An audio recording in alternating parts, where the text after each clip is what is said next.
up next, it's going to be Albie, and Albie's going to preach to us why he reckons religious fundamentalists shouldn't be teachers. Off you go, Albie. Get ready for a preaching. So, teachers should not express opposing political views when they're teaching students, and if they do arise, they should present those views in a way which does not prejudice the opinions of the young people that they are teaching. So why is it that allegedly a maths teacher was spouting off about homosexuality and his opposition to same-sex marriage in a maths class? Now, our very own Calvin Robinson was interviewing Mr. Joshua Sutcliffe earlier on today, and Mr. Sutcliffe claims that he was struck off because he simply misgendered a student by accident, which would be outrageous if it was true, but it's not. Mr. Joshua Sutcliffe was struck off rightly, in my view, because he was unable to separate his strongly held religious views with his duty to treat all students with respect and dignity.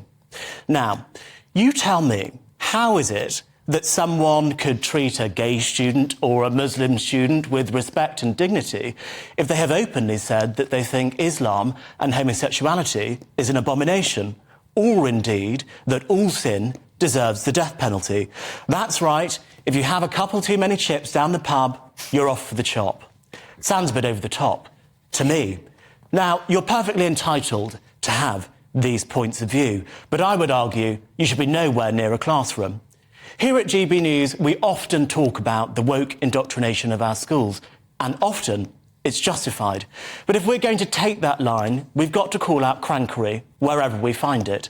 And the crankery of religious fundamentalism has no place in our classroom. So, Darren, I've got a feeling that you might disagree with me on this, but I might be wrong. Yeah. Is this giving more fire to the Woody argument, which is that you cannot be a Christian in public society and that this is an attack on religious freedom? Or is it a legitimate concern that I have? Initially, my response to this was to say it is absolutely outrageous that a teacher is unable to work again if they misgender a pupil, right? I thought that that was totally obscene. And then I read that he actually on television spoke about this particular child. Now, I don't happen to believe it's appropriate to speak about a child on television when you're still a teacher, which he was at the time. But what I would say, though, is I really wish that the same outcry, the outpouring of damnation, if I can use a biblical term, at this particular teacher was directed at the nut jobs that were threatening the life of the Batley Grammar School teacher, or the autistic kid who scuffed a copy of the Quran and had life threats to his life actually made.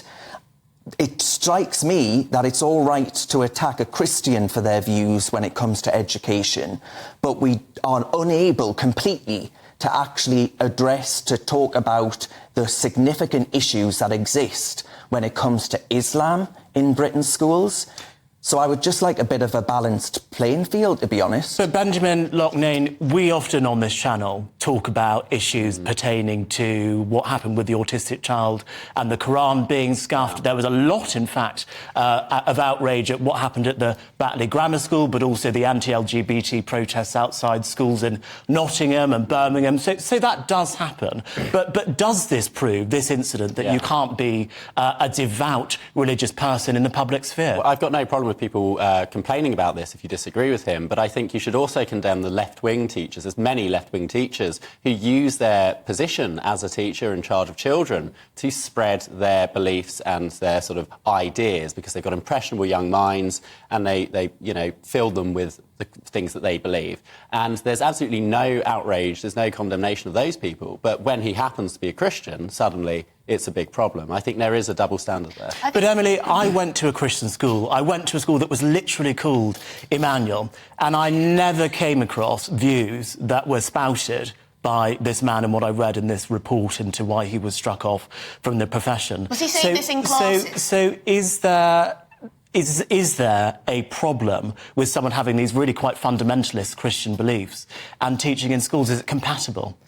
Well, if you spout in the classroom your beliefs, yes, you probably shouldn't be in that profession. But I think on Benjamin's point about the left-wing indoctrination in schools, you know, a lot of people think, oh, that's just Daily Mail nonsense, you know, that's just what you'll find in the tabloid newspapers, the right-wing newspapers. But it's completely true. It is completely... Alistair Campbell, of course, Blair's spinner, he was saying how he thinks children aged 5 and upwards should have political education in schools.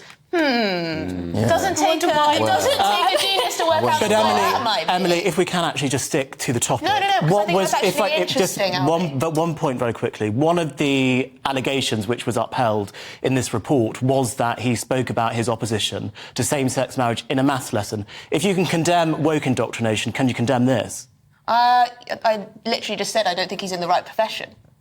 But I think the more interesting question is the fact that we have indoctrination in our schools in general. And I think it needs to be a balance across the board. So, no, I wouldn't want a Muslim teacher doing that, and I wouldn't want a Christian teacher doing that. If you choose to send your children to a religious school, then perhaps we have some leniency there. Freedom of conscience, freedom of religion, freedom of expression, and so on. But in a state-run school, I can't see there's any justification. And it's quite remarkable, actually, that he has gone on the media and said all these things in this day and age. Well, yeah, what I would say to that, sorry, Reem, but what I would, just to actually speak up for this man, he did just come on Calvin Robinson's show just before we were on air and say that actually what he was saying was that Christ died for our sins. That he wasn't saying all sinners must be murdered in an act of, I don't know, some theological genocide. He was saying that actually Christ died for our sins, you know, we're all forgiving sinners, which is a fundamental of Christian belief. Oof, I wonder what people at home think. It's a tricky one. It's a tricky one to balance, because obviously we've got freedom of speech, but it works both ways, and we can't have indoctrination in schools, particularly if you're a maths teacher. I mean, what has gay marriage got to do with maths? Perhaps there is a link, who knows?